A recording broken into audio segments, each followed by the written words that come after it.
And US President Donald Trump says he will visit Venezuela, though he has not specified a date. His comments come after last month's military operation that resulted in the capture of the country's former President Nicolás Maduro.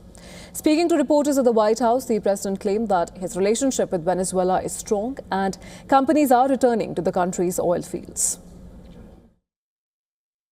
I'm going to make a visit to Venezuela. We have our big oil companies going in. They're going to be taking out the oil and selling the oil for a lot of money, and Venezuela is going to get a big part of that money. And the relationship we have right now with Venezuela is, I would say, a 10. Chelsea's done a very, very good job, and the relationship is strong.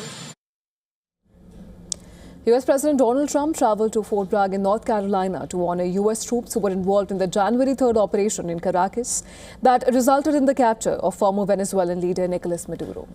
Trump described the mission as swift and decisive, emphasizing US military capabilities. He also mentioned the use of secret weapon. He called the discombobulator, claiming Russian and Chinese equipment failed during the raid.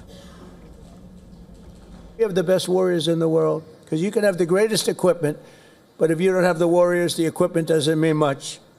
Last month, we proved this truth once again when some of our greatest soldiers, right here, to ever live, frankly, successfully captured the outlaw dictator of Venezuela, Nicolás Maduro. It's a big base, one of the biggest bases in South America, where he lived. And it was in a matter of minutes before he was on a helicopter being taken out of there. The US has delivered more than 6 tons of medical supplies to Venezuela. Footage from La Guaira showed US Charge d'Affaires Laura Dogu and Venezuela's diplomatic representative in Washington, Felix Plasencia, present at the handover. The US State Department described this as part of a broader plan for the country's stabilization, recovery and transition. Meanwhile, in Venezuela's capital, Caracas, relatives of detainees chained themselves outside a police detention center, demanding the release of political prisoners. According to advocacy group Foro Penal, hundreds remain jailed despite government claims of recent releases. Families called on the National Assembly President Jorge Rodriguez to fulfill promises of amnesty and flee their loved ones. I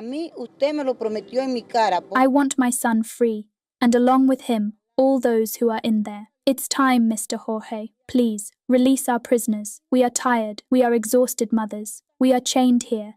And until you face us and come to release our relatives, we will not leave. Estamos cansadas. Somos madres cansadas.